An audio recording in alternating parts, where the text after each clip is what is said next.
Hi friends, எல்லோரும் எப்படி இருக்கீங்க? இன்றைக்கி நான் என்ன பண்ணியிருக்கேன்னா தக்காளி தொக்கு பண்ணியிருக்கேன். இது ரொம்ப ட்ரெடிஷ்னலான டிஷ்ஷு. இது வெங்காயம் பூண்டு எதுவுமே சேர்க்காம என் ஸ்டைலில் நான் வந்து பண்ணியிருக்கேன். இது வந்து சப்பாத்தி, தோசை, இட்லி, பூரி எல்லா டிஃபன் ஐட்டத்துக்கும் தொட்டுன்னு சாப்பிட நல்லாயிருக்கும். தயிர் சாதத்தோடு நல்லாயிருக்கும். இது எப்படி செய்யறதுன்னு நான் ஸ்டெப் பை ஸ்டெப் உங்களுக்கு சொல்லி காட்டுறேன். ஒரு பாத்திரத்தில் நான் 1/2 கிலோ தக்காளி எடுத்து வச்சுருக்கேன். நல்லா வாஷ் பண்ணிவிட்டு அது தக்காளி முழுகிற அளவு தண்ணி சேர்த்துக்கோங்க. தண்ணி சேர்த்துட்டு ஸ்டவ்வில் வச்சுக்கலாம். தக்காளி வந்து நல்லா கொதித்து இந்த மாதிரி தோல்லாம் வந்து வெளில வரணும். அது வரைக்கும் நல்லா வேக வைக்கணும். நல்லா வெந்ததுக்கப்புறம் ஸ்டவ் ஆஃப் பண்ணிடலாம். தக்காளி நல்லா வெந்துடுத்து கொஞ்சம் சூடு ஆறட்டும். இப்போது தக்காளி நல்லா சூடு ஆறணும். இல்லை இருக்க தோலிலாம் எடுத்துட்டு எல்லா தோலியும் தனியாக எடுத்துடணும். இப்போ எல்லா தோலியும் எடுத்துகிட்டு அது ஒரு மிக்ஸி ஜாரில் சேர்த்துக்கலாம். தோலி நல்லா வெந்துச்சுன்னா தோலி அழகாக தனியாக வந்துடும். தோலி எல்லாத்தையுமே எடுத்துடுவோம். எடுத்து இப்போ எல்லாத்தையுமே மிக்ஸி ஜாரில் சேர்த்துக்கலாம். எல்லாத்தையும் சேர்த்துண்டாச்சு.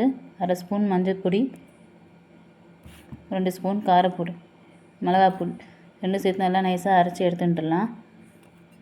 இப்போது தக்காளி நல்லா விழுதாக அரைச்சி எடுத்துட்டாச்சு. இப்போ தாளிக்கிறதுக்கு இப்போது அடுத்து வந்து ஒரு பொடி ஒன்று ரெடி பண்ணணும்.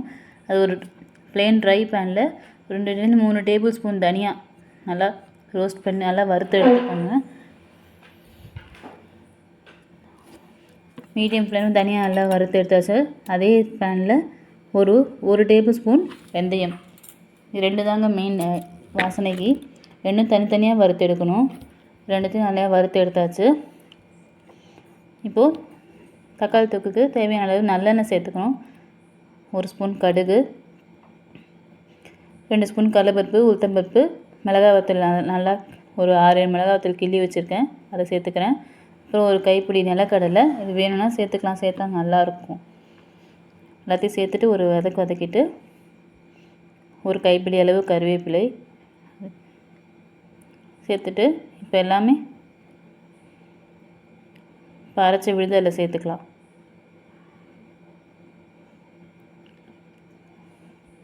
எல்லாத்தையும் சேர்த்து ஒரு கலந்துட்டுருக்கட்டும். ஒரு 5 நிமிஷம் கொதிக்கட்டும். தேவையான அளவு உப்பு சேர்த்துக்கிறேன். கொஞ்சம் பெருங்காயம். நல்லா கொதிக்கணும். நல்லா ஒரு 5 to 10 மினிட்ஸ் நல்லா கொதிக்கணும். இப்போது நம்ம வறுத்து வச்சோம்னா தனியாவும் வெந்தயமும் அதை வந்து நான் கல்லில் இடிச்சிக்கிறேன். நீங்கள் மிக்சியில் கூட சேர்த்துக்கலாம், அது உங்கள் இஷ்டம். கொஞ்சமாக பண்ண மிக்சியில் அரைக்க வராது, நான் வந்து கல்லில் சேர்த்து இடிச்சிக்கிறேன். அந்த பொடியை வந்து இதில் சேர்த்துக்கிறேன். அவ்வளோதான். இனிமேல் வந்து தக்காளி வந்து நல்லா சுண்டுற அளவுக்கு நல்லா கொதித்து வரணும். அப்பப்போ நடுப்பில் கிளறி விட்டுக்கோங்க. தேவையாக கொஞ்சமாக நல்லெண்ணெய் சேர்த்து கிளறி விடுங்க. நல்லெண்ணெய் கொஞ்சம் பாருங்கள், தக்காளி தொக்கு ரெடியானது தான். நல்லெண்ணெய் வந்து மிதந்து வரணும். இப்போது ஒரு 1/2 ஸ்பூன் நாட்டு சர்க்கரை சேர்த்துக்கிறேன். அதை சேர்த்தா இன்னும் டேஸ்ட் நல்லா தூக்கி கொடுக்கும், அதுக்காக தான்.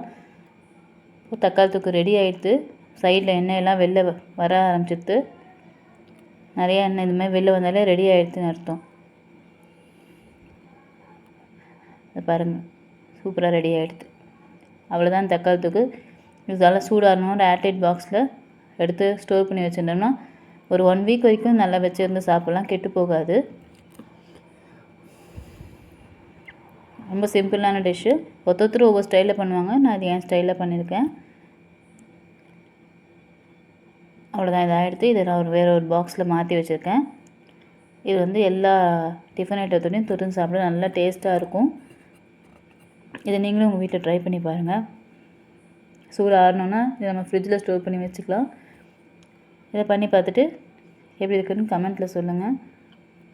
வேறு ஒரு புது ரெசிபீஸோடு பார்க்கலாம். தேங்க்ஸ் ஃபார் வாட்சிங். பாய்.